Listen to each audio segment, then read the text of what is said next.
മുസ്ലിമിനോടുള്ള കടമകൾ 5 എണ്ണം.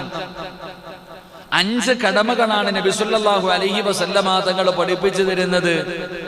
അതിലെ 1ാമത്തെ കടമയാണ് എന്റെ പ്രിയപ്പെട്ട സഹോദരങ്ങളെ, സലാം പറഞ്ഞാൽ സലാം മടക്കുക.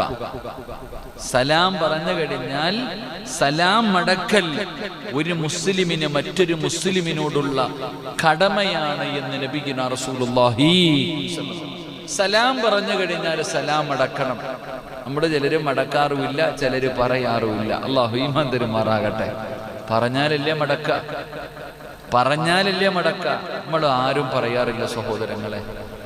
നബി സല്ലല്ലാഹു അലൈഹി വസല്ലമ തങ്ങൾ തന്റെ സ്വഹാബത്തിനോട് സലാം പറയുന്ന ഒരു മനുഷ്യന് അള്ളാഹു കൊടുക്കുന്ന പ്രതിഫലത്തെ കുറിച്ച് പറഞ്ഞു കൊടുത്തപ്പോ പിന്നെ പള്ളിക്കകത്ത് അടക്കാൻ വയ്യ.